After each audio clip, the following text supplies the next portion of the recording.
This is as ready as we're going to be. What episode are we on?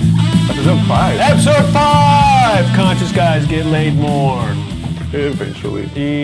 Eventually. That is not going to be our actual title. That's just going to be what we say. That's just what we say. That's right. Are you going to put in Justin Norman's guitar riff for this one? I am going to use the guitar riff that we talked about. Hell yeah, guys. Did you like that guitar riff? That's from my good buddy Justin Norman. He's got 2 incredible albums on. Actually, I think there's 3 albums on Spotify. Sweet, dude. You should go check them out. Oh, we're on Spotify now, too. Oh, hello, Spotify world. Hello, Spotify. Good morning. That means I have to listen to them on each platform so that we get a view on each one. That's right.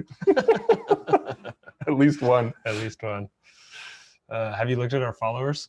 Nope. Not increasing? No, you just haven't looked. I just haven't looked. Shows how much you care.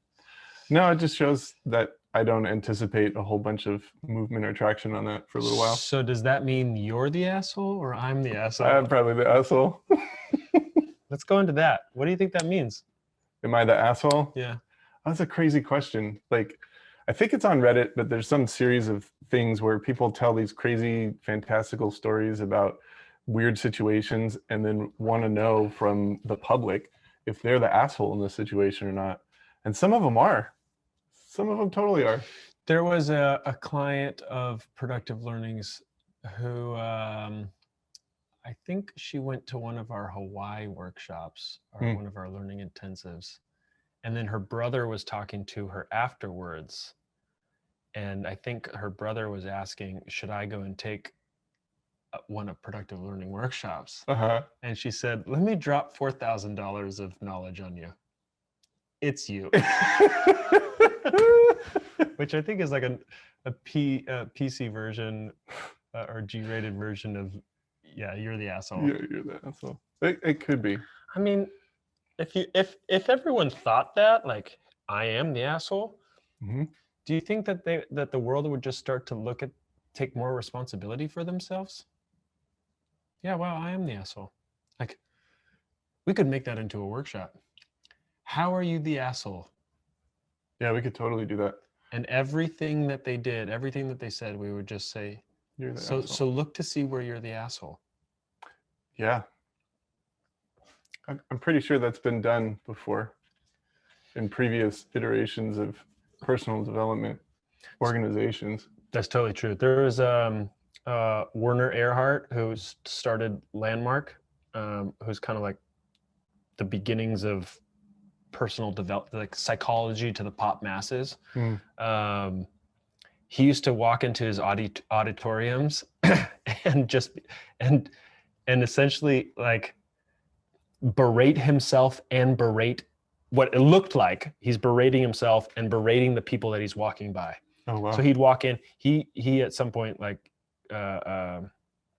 would just be like, "Yep, you guys are assholes for coming here. Yep, you're all." He would actually say that. That's interesting. He would actually say, "You guys are all assholes, every single one of you," and he would just pound it in, pound it in, pound it in. And what he was trying to do, which I think he was successful in some regard, you could say that the modality was a bit harsh, but what he was trying to do was say, stop thinking of yourself as some incredible person. Stop thinking of yourself as something low. Just get that the way in which you think is forming it all.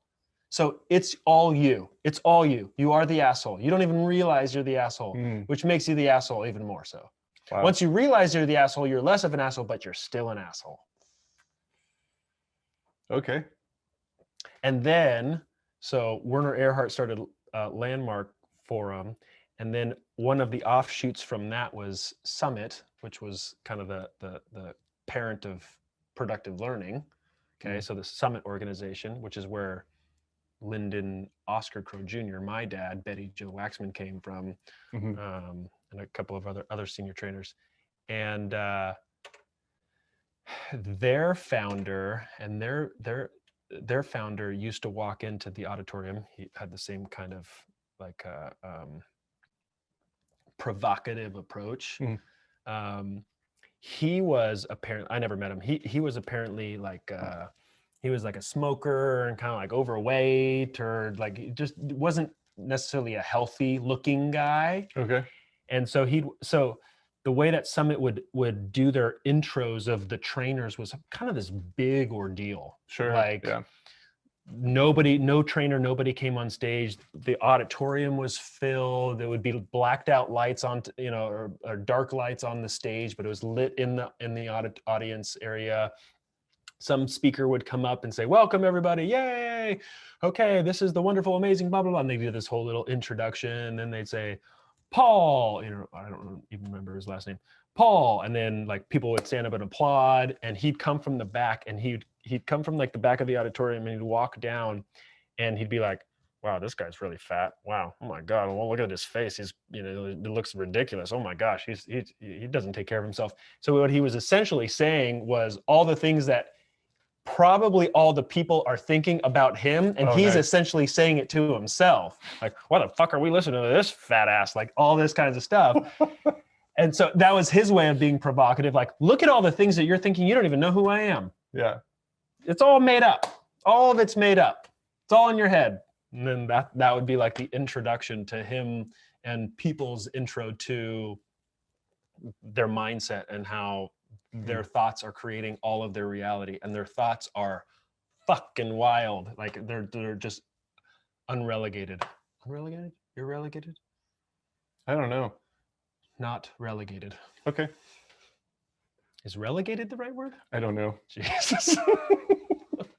I'm not quite sure. Do you know what I mean? Yes, I do. Then we're on But the I right page. have no idea how to express it. Yeah.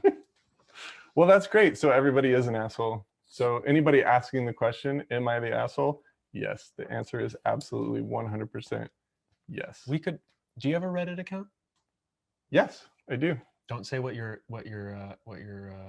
I don't use it. what your thing is, because Don't it's know what it supposed to be is. so anonymous. Oh, it's anonymous. Okay. I made one. Did you? Yeah. You know when I did it? Nope. When GameStop was trying to take over the world. Did you get in on that? Oh yeah, I did. I wanted to take it to the man. Nice. Fuck all you corporate people trying to squash us little people. But that didn't work. I lost $500. Way to go, dude. It felt good. Felt good for like 12 hours. Yeah. That's awesome. That was funny. Oh well. Jesus. All Yeah. right. I don't even know what my name is. It's probably Crow something. Oh. Yeah. That would make sense. Huh? You're very proud of that. So we nailed that one. Nailed Everybody's an asshole. everyone. Jesus. Let's talk Little about shits. yeah, all you little shits out there. That one's so much more endearing. It is. It's so cute. It has so much love behind it.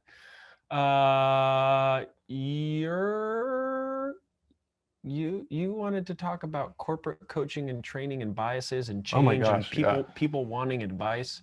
But this is something that Karen was going through? Yeah, Karen's doing a training through her company, and she was learning to be a mentor. So I'm overhearing some of this training and totally being all judgy and shit. Because you're so seasoned in training.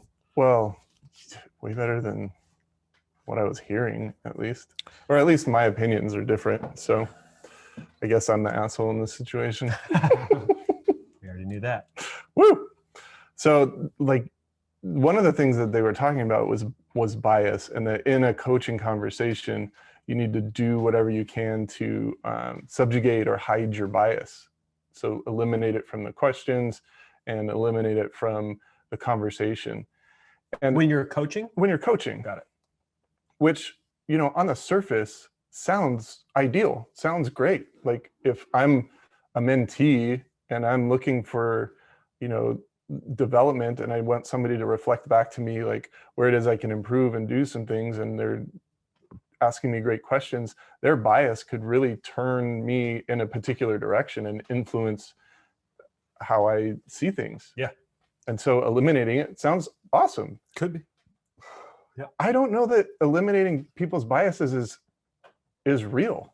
Like that is a achievable thing. I think you can move towards it, but I think that especially for new coaches or people becoming a mentor, another approach would be a better approach. I totally have an opinion here. A better approach would be to just say your bias out loud. Yeah. like catch it. Be like, I totally have a bias here, and this is what I would do, but this isn't about me. This is about you. And what I'm more committed to is your growth here. So what do you think? Mhm. Right. And so now I don't have to hide the bias, Yeah. because hiding the bias means I'm managing over the top of it. It's going to show up anyway. I'm going to be stumbling, but now I'm free to be whatever. Yeah. And the dynamic and that kind of vulnerability models for your mentee a whole different attitude and way to approach things. Yeah. Well, I think it's what I was curious about is you switched back and forth from a coach to a mentee, like as if they were then a mentor. And a coach, Mm-hmm. at least in my eyes, is somebody that is knowledgeable of how a path could go or should go, and then they would actually coach you along that path. It's just like a football coach or a soccer coach, and they're actually saying, hey, you're not going out far enough, and therefore you're going to get blocked, so you actually need to take 4 more steps out and then move up find the lane and then go up there. So they're actually telling you what to do. They're using their bias, they're using their knowledge to coach you to a direction. Whereas mentorship, depending on the form of it, I don't know, could be totally different. Could be just be somebody being there for you to be there for you, like as you do whatever it is that you do. Mm-hmm. Versus like a productive learning style trainer. Mm-hmm. And the workshops that we do, we're typically biased with what we believe about what humans are capable of and how the mind and emotions work. But then we are moving to be unbiased as to what values you should live by, what your mission should be or shouldn't be. Mm-hmm. But What your actions should be, what what your your actions, feelings but should it's be. Yeah. yeah, None of our that. trainers should be more of, okay, let's think out what would happen if you did show up that way. Mm-hmm. Which one would you like now? So it's essentially telling the athlete on the field, okay, if you move left, what do we think is going to happen? The mentee Mm-hmm. or whomever is the recipient answers that. And what happens if you go straight? And what happens if you go right? They answer that. And then, okay, now what is your goal? Okay, you answer that. Okay, now which path that you just defined for yourself would get you towards the goal that you just defined for yourself. So it truly is a much more of you don't know my bias. I'm just going to help you understand yourself more Mm-hmm. to get to what you say yourself you want. Sure. But a coach, I think, would be the opposite. A coach would have a bias. Well, it depends on the definition of the coach and how involved they are with that person, because a lot of times, if you go to the sports analogy coach, that coach is observing. They have a clear mutual purpose with the team, with the individuals, with that group of people for a specific outcome. Yeah. And through that observation, they can now see what the person performing couldn't see and give them direct feedback. A coach in this setting is basically only hearing one side of the story from the person they're talking to. And it's more of a life coaching or a situational coaching or therapeutic coaching based on that person's perception and interpretation of the situation. So there's not an unbiased or a clear observation by the coach in that situation. So I see them a little differently. Got it. What's the purpose of the coaches that she's like, what's the purpose of this? Well, training?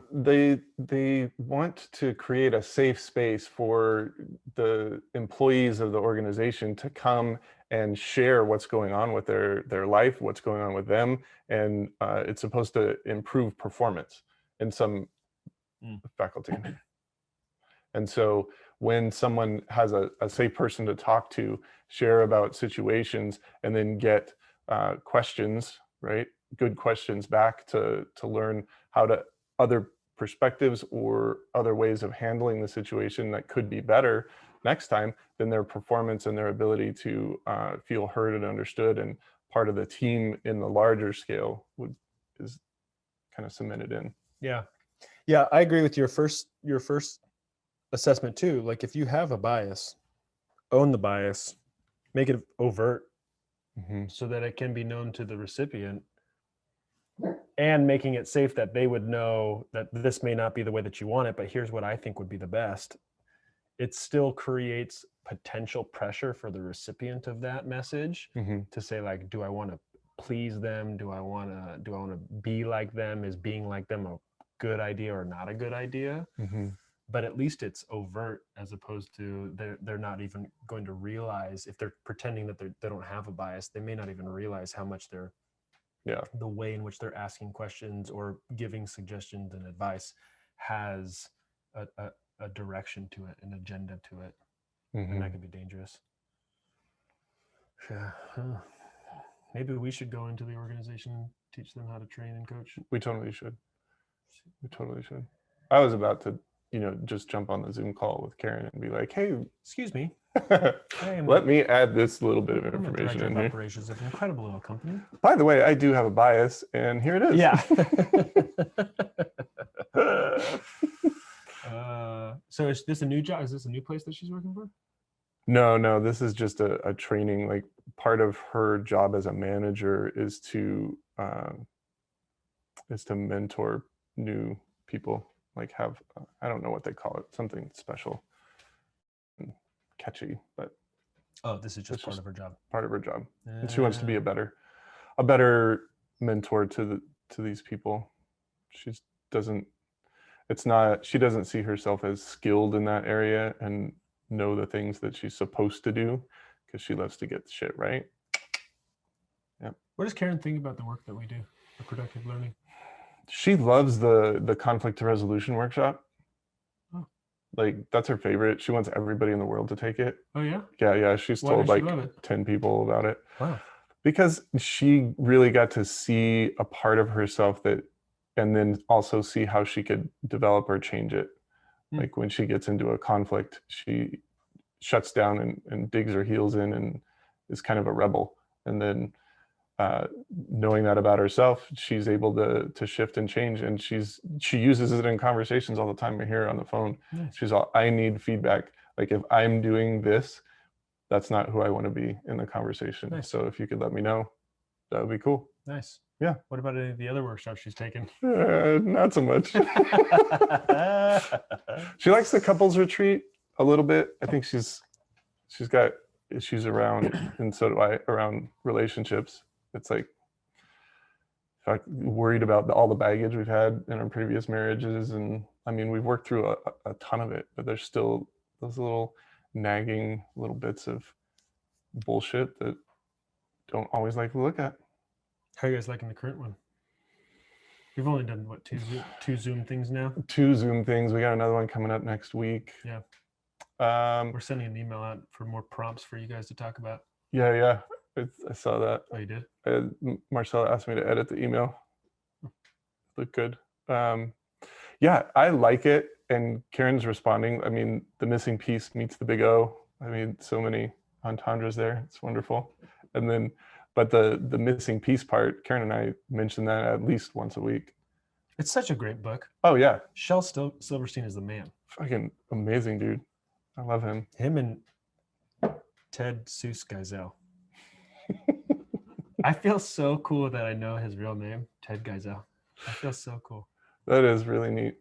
That's why I feel like we've talked about him so many times just because it's on my mind. You read Dr. Seuss to your daughter all the time. That's true. And then you do that on the Facebook Lives. I did. I wonder how many views were on that one, because when I did it, there was 0. 0 people were live. I'm like, I am reading to a camera. That's pretty funny. I'm not reading Dr. Seuss anymore. Right now, I'm reading The Little Princess. The Little Princess? What is that? The Little Princess. It's a book, and it was also turned into a movie. It's about gosh, I don't even know her. Sarah Crew is the main character, and her father is Captain Crew, who was stationed in India. This girl grew up in India.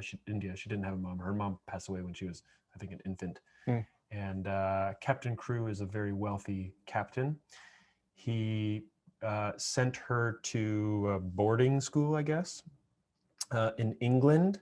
and she is now in England, and she's going to spend a couple years there without seeing her dad.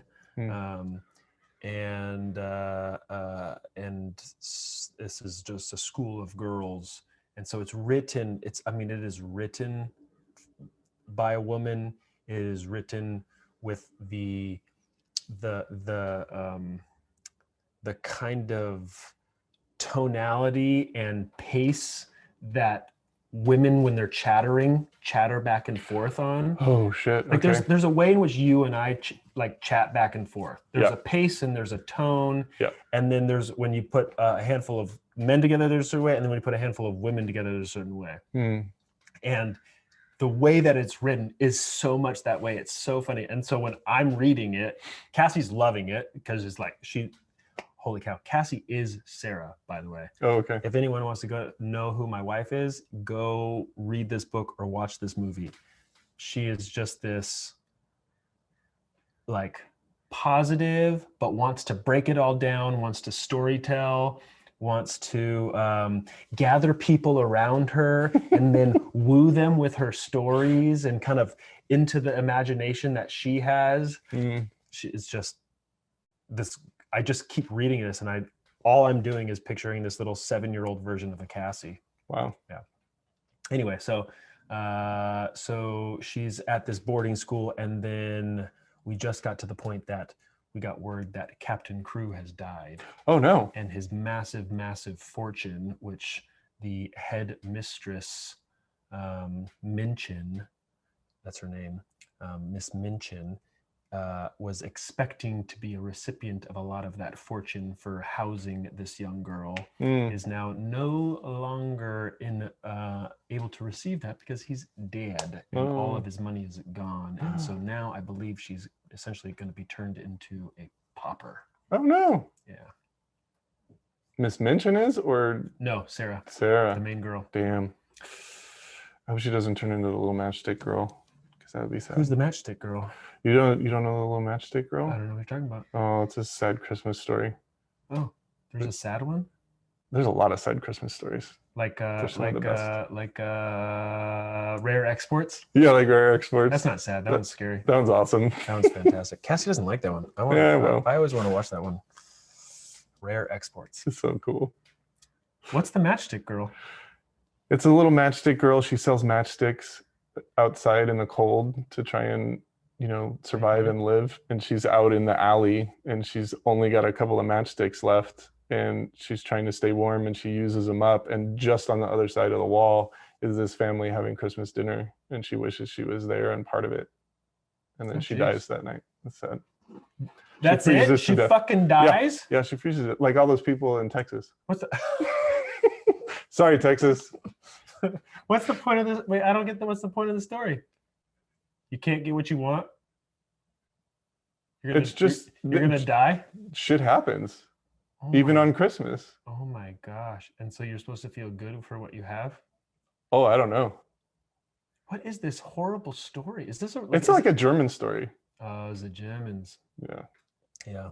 Just very to the point. Is this is this a known story? Oh yeah, it's famous and I just don't know about it? Yeah. There's songs about it. Is it called The Matchstick Girl? Yeah, the little matchstick girl. Oh my God, I'm gonna have to look it up. The Little Matchstick Girl. Speaking about Germans. Yeah. I had two foreign exchange students live with me in the house that I was at in college. Oh. One of them was from Germany. His name was Thomas. And he was actually a badass. He was a super smart guy. Then the other guy that we had was actually Thomas was pretty funny. I think both of them were kind of funny because they wore shants. I feel like that's so strange. Whoa, that is weird. I'm sorry. That's like, just. Did you go all the way to the ankle or go all the way to the knee? Why are you on the shin? I don't get it. It's weird. It doesn't make sense to me. Yeah, we couldn't get away with calling them shants, and at my school we would get beat up because the people who wore them were gangbangers, and they weren't actually made as shants. Those were shorts. They were just really long. They were cut like Doc Dickies or whatever. Anyway, go ahead with your story. So that was all my story. I don't know. I just shants. Shants. And that's the punchline. I called them chants. I don't know if I think he called them capris. That's worse. Could be. I don't even know. Were they fluorescent? No, they were white.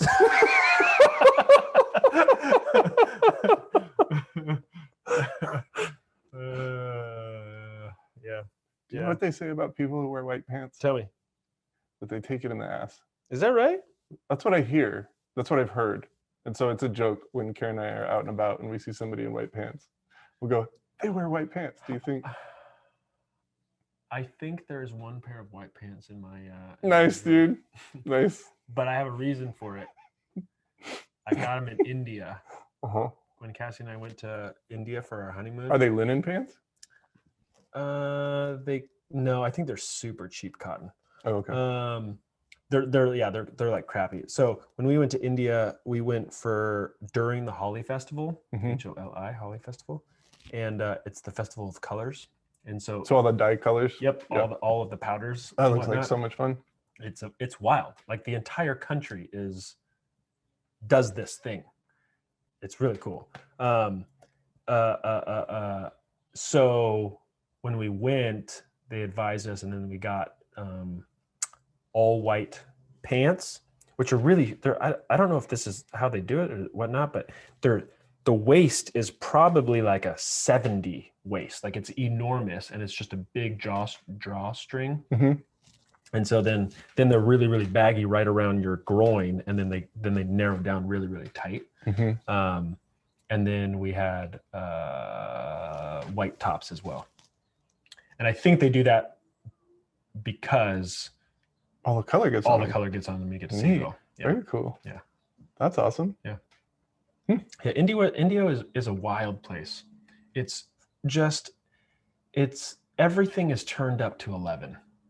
Like the lots sounds, of energy. Yeah, the sounds, the smells, the energy. It's nonstop.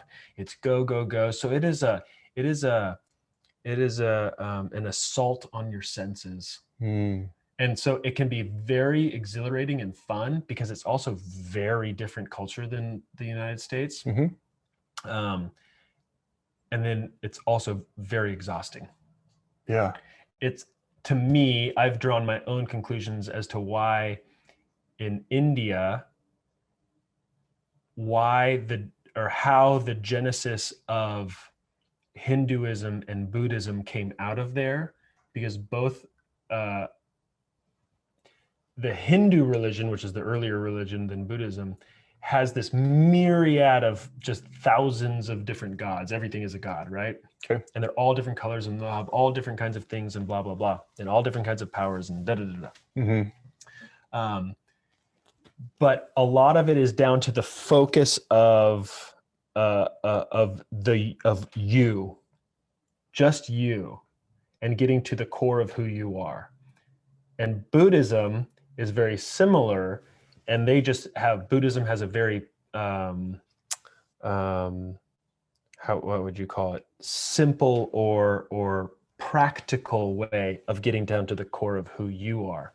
But both of them have this general feeling of break it all, get away from all of the craziness, mm-hmm. and just focus on here. Mm-hmm. Whereas if you go to like a Christian religion, it's not like a focus on here. It's like focus on God and focus on community and focus on the church community and whatnot. So there's this outward reach, but I have this feeling like if Hinduism and Buddhism had this big, however they formed, had more of this big outward reach thing, it'd be like everything is out, everything is big, everything is a lot, and now my religion is even saying do that. It would be too much. Wow. That's fascinating. I love that story. I made it up. Yeah. It's what I've thought about, at least. I don't know if it's true. You're learning stuff from Sarah. Yeah. Sarah Crew has helped me. She can help you too. Yeah. Yeah. I don't have a real desire to go to India. No? Not really. I like just hearing about how everything's turned up to 11 is exhausting for me. Like, yeah, I get so curmudgeon-y. I've been working, from home in the little back room, And my neighbors have kids. Mhm. Well, they have grandkids, and they come over Yep. almost every day, almost at the same time. And I can hear them through my windows because my windows are thin, and it irritates the fuck out of me. And the first thought, and all of your joy and exuberance irritates the fuck out of me. all of it, and the first thought, and it even escapes my mouth sometimes in a just a higher tone than a whisper. It's like, shut the fuck up.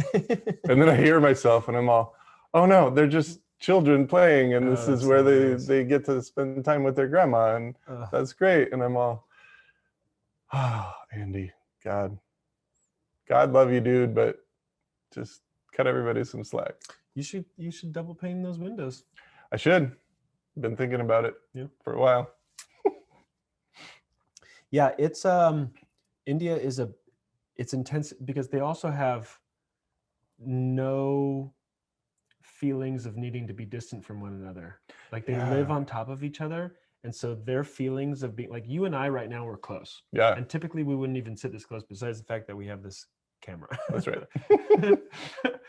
They will sit like guys will get on a bus together and they'll put their hand on each other's lap because I don't have an armrest. Your thighs right there. It's like, I'm just going to put my thigh right here because that's where it is. And the other, the friend, the buddy doesn't even pay attention. It's not a thing. Guys can also hug. Guys can also walk down the street and hold hands. Teenagers, 15-year-olds just walking down the street holding hands because they feel like, hey, you're my buddy. We're having a good time. We're walking down the street. Cool. We're hugging. Yeah. Which is just so different than the US. Like 15-year-olds holding hands like, oh, you're gay. Oh, you're a fag. Oh my God. Like you couldn't even. That's sad. Yeah. You'd be so ridiculed for that kind of that expression of love. Right. Yeah. We should start holding hands. Do you remember when Eminem and Elton John did that? Do you remember that? No, kind of. I don't know which it was. I think it was some award ceremony. Yeah. And shoot, I don't even remember what song it was, but they did a duet together. It was whatever. It was a duet. And then at the end, Eminem or Elton John, I don't know who, but he raises their hand together. And I had this when I watched it. I remember thinking or looking back on it, thinking like Eminem was just like, this is a freaking musical artistic god, and I'm at the top of my game. Like this was whatever 2000s when he was like peaking, right? Yeah. And so we're fucking like, yeah, for us. But then I think he in that moment also had this recognition like, this is like one of the most flamboyant gay guys in the world, and I'm like this gangster rapper who you got to keep your cool and look all badass and whatnot. Yeah. And so then immediately he goes and flicks off everybody out in the audience like, fuck you. And it was this really like, it's a total story that I made up. Yeah, that's another great story. But it was this need for people to not think something of them. Even though it's like, this is an expression of celebration and of, we just created some amazing art, rap and a piano singer-songwriter. Yeah. Or singer, he doesn't always write songs. It's more the other guy. Do you know that he doesn't write any of his songs? I no. He has had a... Bernie Taupin wrote most of his stuff, right? Yeah, he has... That's his lover, right? Yeah. No. Yeah. No. They're not lovers? Uh-uh. Really? His writer? No. Oh. I mean, they like love each other like you and I love each other. Oh. Want to hold my hand again? It felt awkward doing it. It did. I don't know if that's the angle or is it? It was totally the angle. You got really, how big are your hands? My hands are pretty big. Oh my gosh. I feel like such a little kid to you. It's so wild. Yeah. How tall are you? 6'5"? Also clammy. Yeah. I know you are clammy. Does that make you nervous? You do. You do. I liked it. Remember when you walked in and Winston went straight for your crotch? Oh my God, dude. What do you think that means? I don't know. He likes me? If you guys have an opinion of what you think it means when my dog Winston goes for Andy's crotch, please email andy@productivelearning.com. Let him know. You send me any emails and I will bring them here and we will talk about them. Oh yeah, let's do that. That'd be really That'd be fun. awesome. So we were talking about Eminem. Yeah, Eminem. Yeah. Yeah, the story I made up about that was that he has so many anti-gay lyrics and homophobic things in his lyrics in his life, but it's not necessarily a representation of what he necessarily truly believes or anything like that. Yeah. And so he did this, and he's cheering, and he's like, "Fuck you for thinking that I'm somebody that I'm not." Oh, that's a cool story. That That's is a cool story, right? Yeah, I think that's you know, it's so unfortunate that certain words get used and represented by different things. So like, for example, saying, "Oh, that's gay." Mm-hmm. Like, people know what the intent of, like, there's an intent of that, which is like, I don't like it, that's stupid, that's dumb, I don't want to be a part of that. Uh-huh. But then the fact that that's also now representative of somebody's sexual desires, and Yeah. that's coupled with that. So Gay used to be used in a lot of movies, like Disney movies, to represent happy. yeah, Yeah. gay and merry. Yeah.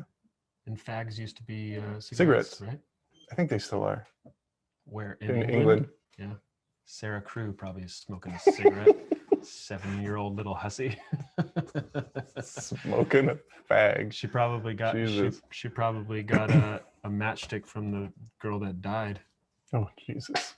You're the one that brought it up, man. I did. You know, there's this really cool story I want to share about. Good. Not one about a little girl dying frozen in the street? No, Because I still don't understand the moral of that story. it's just shit happens. That's all that the moral of that story is. Even on Christmas. So you're supposed to tell little kids on Christmas, when Santa Claus is coming to town, that, hey, there's probably people dying out in the street right now. No, It's not for little kids. So it's for the adults adults that just don't pay attention to the world around them and only focus on themselves and their immediate family, and have all of this wealth, all of this thing, and there's still these people that have nothing. Like this poor little girl that died in the snow outside your house. Jeez. Good job, dude. There's a way to freaking make a message happen. Don't you think that there's a nicer way to do that? Yeah, and we could give everybody a participation ribbon for everything they do in their life and make them feel special. What the fuck? Well, you know, fine. Nature is metal. Yeah. Look that shit up. That's Instagram. right. I like that one. There's some real life for you. I do like Nature is Metal. It's fucking great. I think they do such a good job with just saying, hey, it's like That's the way it life is. and death is the way that it is. It's not the angry bear and the, you know, the mean wolf. It's not evil. It's just the survival of the fittest here. We're all just getting by. All right, fine. Matchstick boy, what's your next story? So there's what a dick. Anyway, so this is When one you of the get most hot, and you're wearing a beanie, do you ever take it off, or do you just sweat inside of it? I guess it depends. Sometimes I take it off, sometimes I just sweat inside of it. Okay. I wear it on walks and when it's cold outside, and then on the walk I inevitably start sweating, and sometimes I take it off and sometimes I don't. Why, does it stink? No, I just remember last time it was super hot in here. Remember that? No. Yeah, it was super hot in here, and you were still wearing the beanie. And I remember thinking about it afterwards, like, that would have been an easy thing to lower your body temperature, but you never did it. No, didn't even think about it. Okay. Moving on. Is it hot in here? No, it's nice. Okay, cool. Good. Let me know if it's too hot for the beanie. I'll tell you how to wear your clothes. All right, so this was a pivotal point in my life. This was something Ooh. that really, I think about this all day. It's all about culture. So Karen and I went to her best friend's birthday party when we were first getting together. And it was a camping trip. And there were just a bunch of people there. We were up in Northern California on the Russian River. We were canoeing and camping and doing some fun stuff. It was really neat. And so we were having dinner, and then there was some story that I was telling, and I used the word faggot. And her best friend came up to me and said, "We don't say that here." Ooh. And I was like, "Oh, fuck." And it like, I had a hint of embarrassment, Yeah. but it wasn't like she had said it to be demeaning. Yeah. It was just matter of fact. Like, Yeah. We just just- don't use it here. we don't use that here. And that was the first time that someone, like, I remember someone speaking to me and correcting me in a way that didn't crush my soul. Oh, cool. And it was fantastic. But it was also like inviting into that culture, Yeah. Yeah. right? And so from that moment forward, like, I don't use that word. I don't like it. Like, Yeah. using it just now, it made me feel a little uncomfortable, but it got the point across. Yeah. Yeah. But I've used that to kind of identify with how I would like the intent of my message to invite people into the culture, or let them know that, well, that's not really how we do things here. Uh-huh.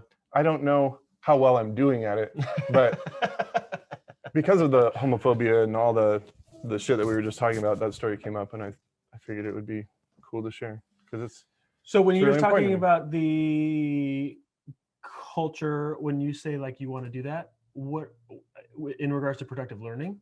productive learning, any group I'm really in, Oh. anything really. Well, have you done it? Like you said you want to do it. Like what? So that's Yeah, cool. yeah. Oh, okay, cool. That reminds me, Cassie went to a workshop with Byron Katie, Mhm. and they had this party, I think, afterwards, and people were like singing and dancing and whatnot. There's kind of like a room that music, like lights were low and people were dancing and music was up and whatnot. And some rap song, oh, Winston, it's okay, buddy. There's a rap song that had the N-word in it, right? Mm. And Cassie was belting it and sang the words to the song. And I think the way the story goes is that there was a black girl in the group with them, and then after the song was done, she like announced, like, I don't want people to use that word. Actually, I can't remember if it was, I don't want white people or anybody that's not black to use that word, or if it's all people to use that word. And I remember thinking about it, like, I don't know how does it work? Because here's a piece of art Mhm. that somebody's created, a rapper, right? They Mhm. wrote poetry, they Mhm. put it down onto beats, and now it's across the world. Mhm. And the art has a word in there that is profanity, or it's offensive, or it's whatever. Mhm. So are you not allowed to use the word? I know that I don't use the word. I know, like, even right here, I'm saying the N word. Yeah. I'm not using it, even though it's just the word that we're talking about. I don't feel comfortable using it. Yep. Right? Mhm. So, and then is it okay if black people are using the word, but then white or any other race are not using the word? If they're using the word in a derogatory sense, is that what make it not okay? Or if they're using it in a word that's camaraderie, is that okay? Or if they're using it in reference to or as part of somebody else's piece of artwork, meaning, or not artwork, or yeah, artwork, their song. It's a strange thing. And then also in the back of my mind, or kind of over the top of all of that, is I can't make anybody feel anything, and nobody can make me feel anything. I can only make myself feel whatever I feel. Yeah. And you can make yourself feel whatever you feel. I can create an environment or influence how you feel, but your perception is going to be based on the way in which you interpreted all of the outside stimuli, put it together. Your brain told the rest of your body, hey, feel this way. And then you felt good about it, or you felt offended by it, or you felt depressed by it, or you felt angry by it, whatever it was. Mhm. Same with you. You're going to say or do whatever it is you're going to do. It's going to come into my whole system, go through a whole bunch of filters, and then I'm going to feel whatever I feel. So it's me. So I'm 2 steps removed from you causing me to feel something. Mhm. So I'm responsible for that. So then if you're offended by it, am I not supposed to say that? So I think this goes back to the "Am I the asshole?" conversation we had at the beginning. Yeah, probably, right? Yeah. So, well, what part of me is the asshole? That's, I guess, what I don't even know. And what makes the person the asshole? Which person?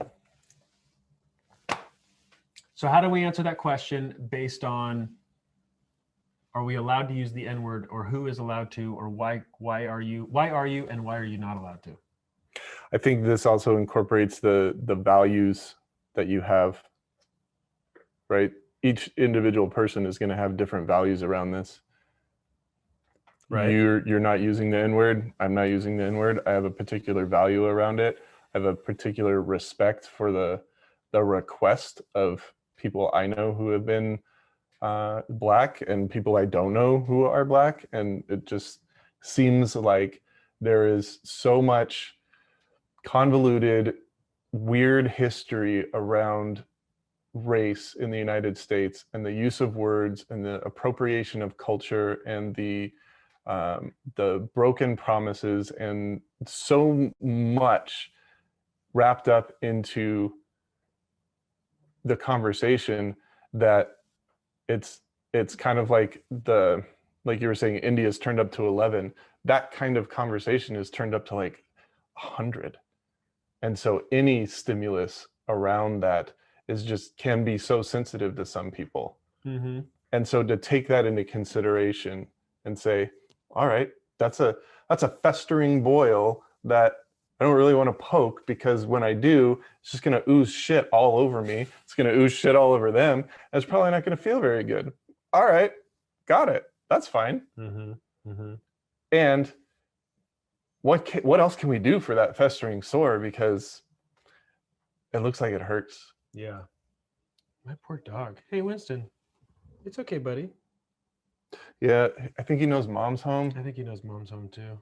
Yeah. Mom's not coming to get him. Hey, Winston. It's okay, buddy. Don't worry about it. You'll see mom in a little bit.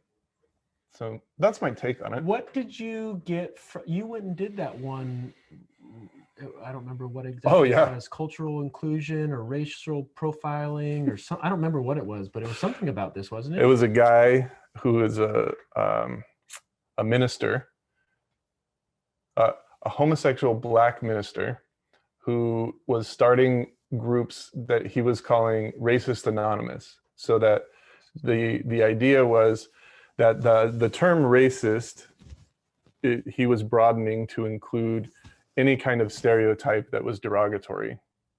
And so anyone could then be a racist, and anyone is a racist because they have derogatory thoughts of human beings based on stereotypes. The way they talk, the way they drive, the way they dress, the way they smell, the way their hair is, the color of their skin, doesn't matter, whatever it is. Okay. And so the basic point was to begin having a conversation admitting that you have those thoughts, but you don't necessarily believe all of them. You can question them. You can remember the moments in history that kind of built that prejudice in you, or that viewpoint in you of those particular sets of people, and then offer you alternatives. Like, it's a safe place to have a conversation and share your story. And what did you subscribe to that? You know, I've reached out to him a couple of times. I would like to start a group, and I haven't heard back from him. Oh. And I haven't. That's a long time ago. That was years ago, right? It was a little over a year ago. Oh. It must have been 2019. So yeah, skip to 2020. 2019. And I think there's other places for me to engage in the social justice and equality movement I haven't pursued yet. I don't know that typically I would beat myself up for that, but I don't know. Just in my time, I will find what I need. Wise. Very wise of you, Sensei. I'm learning. Yes. Interesting topic. Yeah. Don't know where to go with that, but I find it open-ended. I find it fascinating to try to incorporate what is fair with what is offensive. and then what is legal, Mm-hmm. and how and I'm sure more into Yeah. the normal natural flow of people's social lives. At some point, when I start getting into figuring out how all of those things intersect, I'm like, okay, all of those things are made up. All of that shit is just made up and is some result of a bunch of mostly old white men coming up with bullshit and sharing it with everybody. I'm like, okay, so that's all made up. So anything else from this point on is all made up, influenced by that. And sometimes that makes me feel better. Mhm. And then other times it's like, fuck, if everything's made up, then what's the point? Oh, And then I'm really? like, that part, then I just have to stop and I need to do something else. Oh, interesting. So when you get to that point, it's Yeah. liberating, but then if you stay within that, it actually becomes debilitating for you. It does. Oh, Yeah. that's interesting. I think Cassie's similar to that, because that actually goes more to my views of life in general, is that life is just meaningless until we apply meaning to it. Mm-hmm. It's all made up until we say that it is what it is, and then it is that simply because you said it is. Mm-hmm. But to me, I get to that state of liberation and feeling free. Then it's like, oh, then I'm the creator of my universe. Mm-hmm. And I don't go to the debilitating part. Hmm. I actually feel more debilitated by trying to figure out and factor in all of these countless factors for how to figure out what is right, what's wrong, what's socially acceptable, what offends people, what do I believe, what are all my biases, like to try and factor that in. That's actually, to me, debilitating. Hmm. So mine's almost flipped from yours, if you will. Yeah. I find that yeah, the fun part to me, at least right now, about like trying to figure out all the made up shit and how we got here sometimes, and how I want to be and who I want to be, is to see if I can see someone else. If I can understand someone else's perspective, understand where they've been, what's been going on, because it broadens my perspective of who I am at that point. That's how I see it. And so when I don't necessarily any longer need to figure out who I need to be so that everybody feels better. Like that used to get me a lot. Like that was like the story of my fucking life. Right. That's changing. That's awesome. And so like the fun part now is just seeing if I can see other people, and as I'm recognizing that I'm seeing myself, how I'm growing. And that's kind of fun. Nice. Yeah. You're a beautiful human being. That's just made up. Was gonna ask you to hold my hand again.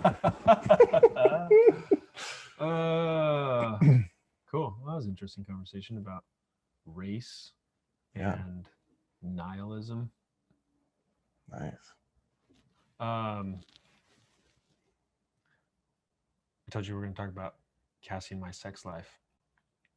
So Cassie and I have a therapist that we go to. Oh, cool. A couples counselor. Good for you. That we've been going to for years, off and on, and we started right before Grace came around. I don't know, it was like maybe September, October timeframe, and Grace was born December 3rd. Just with this thought of, we're about to do something we've never done, so let's make sure that we're doing good. Yeah. Because it's gonna get crazy here in a moment. And then we just decided to keep going. Well, I think we took a hiatus for like a month and a half or something when she was just born. But yeah, and we started back up in January.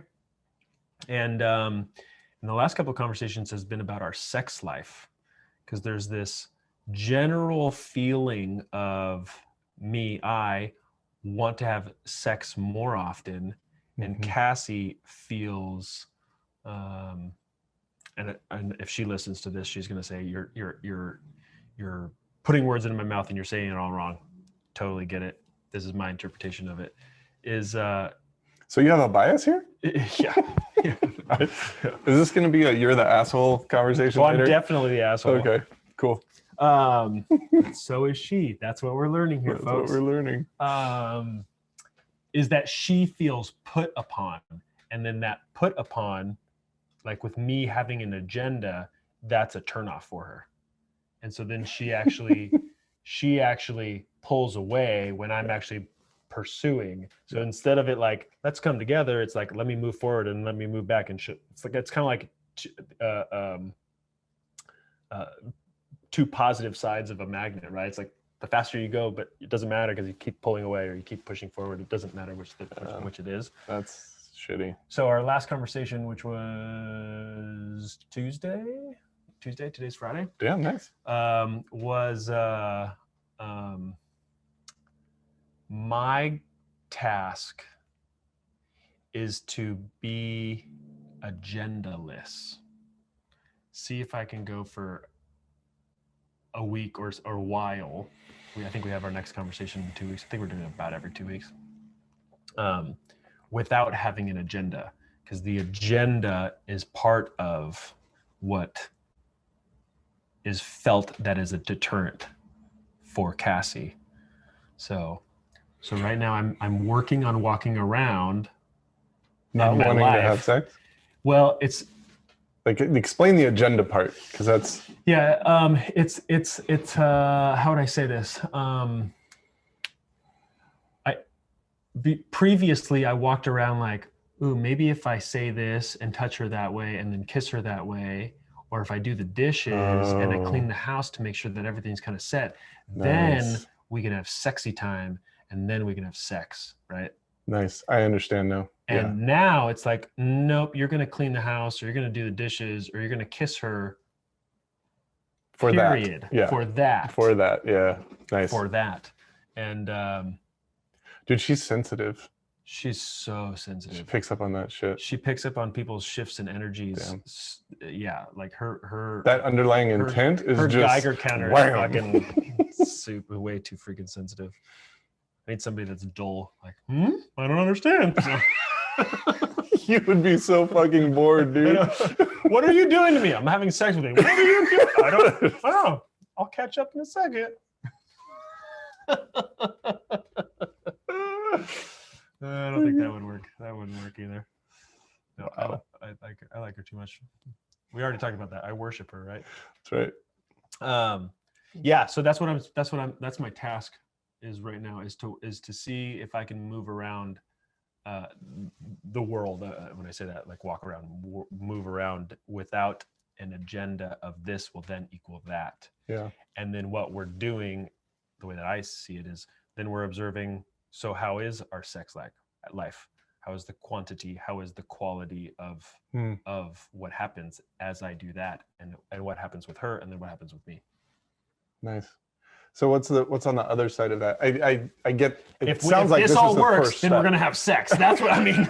I mean, hello. Is that an agenda? No.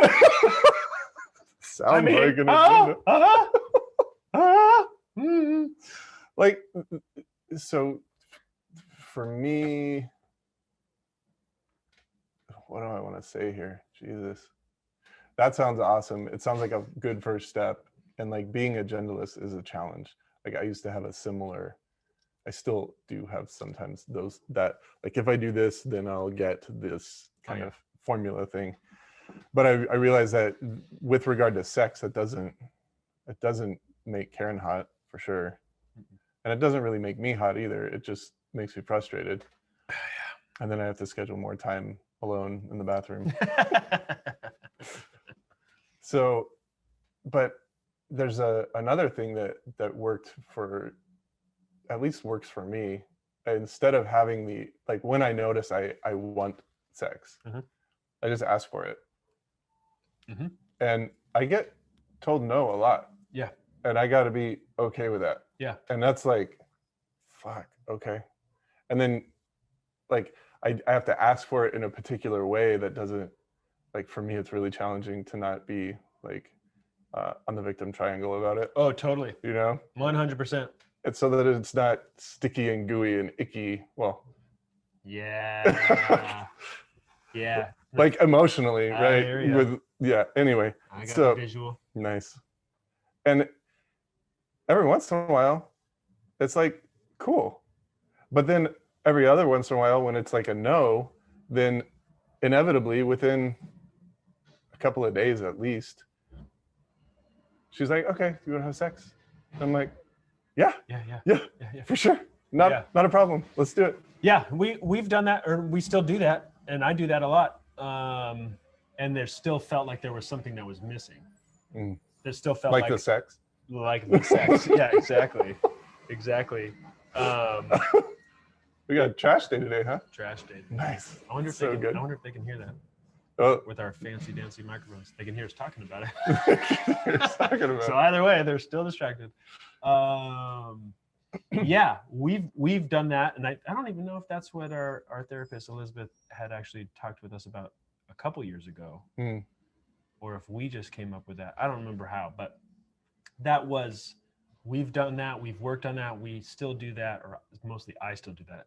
She's not asking me for sex. If she ever puts the moves on me, I'm like throwing my clothes off. Yeah, right. Quick before this moment passes. Exactly. And so, yeah, I know exactly what you mean of how can I ask this with being okay with whatever the answer is. Mm-hmm.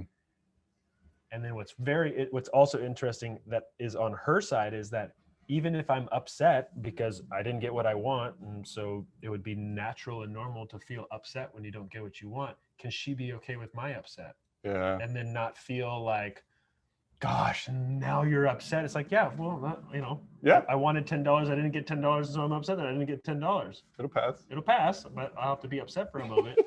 So it's both me getting up the nerve to ask in a clean way, her saying yes or no without some kind of agenda attached to it, me having whatever Needing you to not react to yeah, it. me or having no. whatever reaction that I'm having, and her being okay with whatever reaction that I'm having, and then it goes on and on and on and on. So Yeah. Yep. So that's where we are. So I'll tell you next week how agendaless Lyndon goes. That's a big thing, dude. Yeah. That's cool. I will tell you that the day after, I got a blowjob. That's awesome. Agendaless rewards. I wonder if my parents are going to listen to this. That'd be so strange. Well, now they know. I mean, they already knew. Did you tell them? No, just when you're married for 7 years, you just kind of assume. It's had to have happened at least once. Blowjobs happen. Let's hope so. Let's hope so. It's fucking awesome. Yeah, so that happened the day after, but there hasn't been anything since. So that's the status update. Okay. And the quality not of the blowjob. Well, that was good too. But actually, of the relationship, I think it's good. I think it's an improvement because what she was also coming to the realization with, which I hope I'm not over speaking, but she said we could talk about it. So is she was realizing she was actually withdrawing even more, kind of like what I was talking about, two positives of a magnet. Yeah. She was withdrawing and not even doing like general signs of affection because of the oh God, is that Winston? I think so. It's not me. Geez, Winston just farted. That does. He gets excited by the garbage truck, apparently. Yeah. Does smell like my dog. I know my dog's farts. But she was actually exhibiting or giving less affection because she had the anticipation that I would take that as, oh, we're rounding first base fucking fast here, and then this has to go to sex, and I don't want it to go to sex. I just want to hold your hand. I just want to give you a pinch on the butt. I want to give you a kiss on the lips. I want to give you whatever randomly, and then move on. She wants to be agendaless. She wanted it to be agendaless. She wanted the kiss to be just the kiss. And so she was realizing that. And so therefore, over the last couple of days, she's also just been more affectionate. That's nice. Exactly.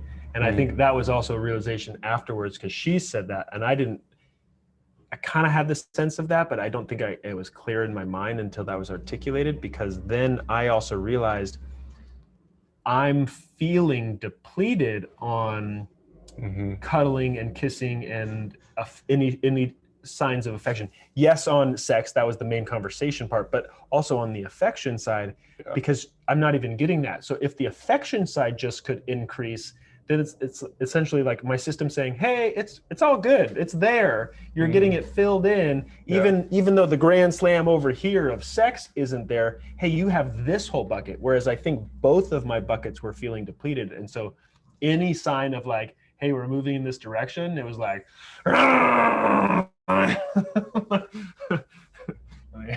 me jump on. And for some reason she doesn't like that. Imagine that. Imagine that. Oh, Jesus. So yeah, good for you, dude. That's awesome. that's our sex life. I'm gonna check in on myself and see if I've got some agenda work to do. That sounds like a really good idea. In regards to sex? Yeah. Are you trying to have sex? You're going. I'd love to have more sex. So, like, that'd be cool. And yeah, I don't know. I might be the asshole here. Probably. Probably. Do we have any other topics to talk about? Do we have a short meeting today? I think we have a short meeting today. Well, this was great. That was easy. That was nice. Hey, that was good for me. Was that good for you? Should It we go was. smoke a cigarette now? Smoke something. It's Friday. Friday. You ain't got no job. You ain't got shit to do. All right, buddy. All right. Adios. Go get laid.